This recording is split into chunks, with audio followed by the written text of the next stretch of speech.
School के uniform में बच्चे लोग आएंगे, उनको आज के तारीख में भी 5 रुपये वड़ा पाव उनको देना है यूनिफॉर्म में। अंकल आज मेरे को पैसा नहीं है, लेके जाओ, ना नहीं करते। कैसा दिन निकाला छोटा छोटा बच्चे लोग को लेके, मेरे को भी मालूम है गरीबी क्या चीज़ होता है।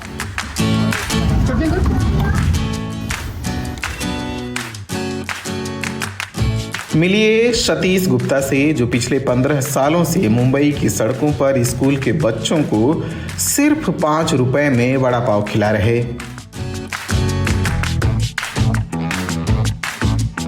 पाव का रेट बहुत बढ़ गया है, इसके लिए भाव बढ़ाया नहीं बच्चे लोग का, 5 रुपये ही रहेगा। हाँ, एक बात और है, जो बच्चे लोग यूनिफॉर्म में नहीं है तो उनको हम लोग 10 रुपये में दे देते और पार्सल नहीं देते। अच्छा, इन सबको आप पैक करके नहीं देते? नहीं, पैक करके नहीं देते। अगर हम एक बच्चों को अगर 2 पैक कर देंगे तो 10-10, 15-15 पार्सल लेके जाएंगे, तो फिर हम लोग फंस जाएंगे। हम लोग को लग नहीं रहा था कि 5 रुपये में सच्ची में देते हैं, और जब हम लोग इधर सच में आए और हम लोग का डेली रोल है, तो हम लोग हर दिन करते हैं।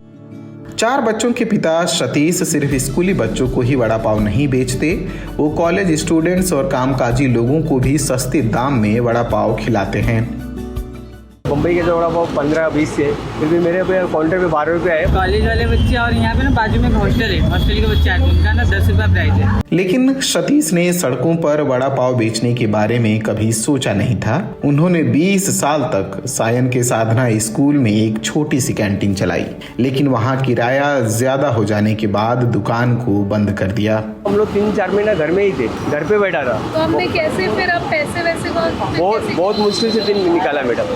कैसा दिन निकाला छोटा छोटा बच्चे लोग को लेके, मेरे को भी मालूम है गरीबी क्या चीज़ होता है। जब उनको हम 6 बजे छुटते थे, स्कूल में जाके लेने के लिए जाते थे ना, तो टाइम पैसा नहीं रहता था। तो टाइम वड़ा पाव भी बहुत महंगा था अपने लिए, तो 5 रुपये, 10 रुपये, 20 रुपये बहुत भारी था। बाद में बच्चे लोग बोलते थे पापा भूख लगता है, तो मैं ये बोरा लाता था और 2 रुपये एक लादी पाव आता था, 6 पाव आता था।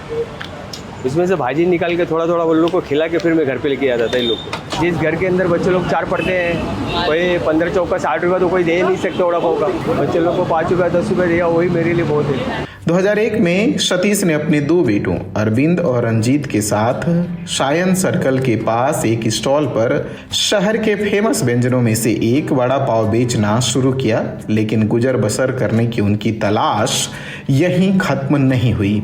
जब लग नहीं पाता था, कहीं बिल्डिंग वाले कंप्लेंट करते थे, कहीं दुकान वाले, कहीं मकान वाले, सपोर्ट कुछ भी नहीं था। बीएमसी और पुलिस में मालूम पड़ता है कि मतलब ये स्कूल के बच्चे लोग को 5 रुपये देते हैं, अच्छा काम कर रहे हैं, तो उन लोग भी थोड़ा अपने को सपोर्ट देते हैं, ऐसा बात नहीं है। यहाँ आने वाले ग्राहकों ने बताया कि बात सिर्फ सस्ते की नहीं है। वड़ा पाव में इस्तेमाल होने वाला खास मसाला सैकड़ों लोगों को इस स्टॉल पर खींच लाता है।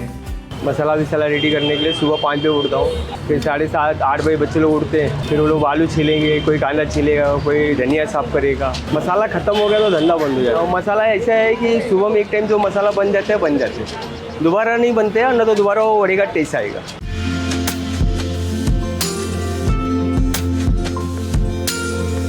वड़ा पाव के साथ एक टाइम पे चटनी नहीं रहेगा, चल जाएगा, मिर्ची चाहिए, मिर्ची कस्टमर। बच्चे लोग जो छोटे थे आज बड़े हो गए, बहुत आते हैं साधना स्कूल को। तो बच्चे लोग एक इसमें इसके अंदर है, पुलिस में है, कहीं कहीं अच्छी जगह पे पदवी पे है। ये मेरा काका है, कैंटीन का वड़ा पाव है। कभी पैर छू के जाते हैं, कभी मिल के जाते हैं, कभी कभी ये लेडीज से कभी उनका शादी हो जाता है, तो हम तो उनके सामने से बोलते नहीं है, मगर अपने पति को बोलते हैं मेरे स्कूल का काका है। हम लोग यहाँ पे 15 साल से आ रहे हैं। हमारे बच्चे यहाँ पे स्कूल से आते थे ना, अभी बड़े हो गए। एनी टाइम आपको गर्मा गर्म ही खाने मिलेगा। एक और ऐसा मन करता है, बात करने का टाइम ही नहीं मिलता है।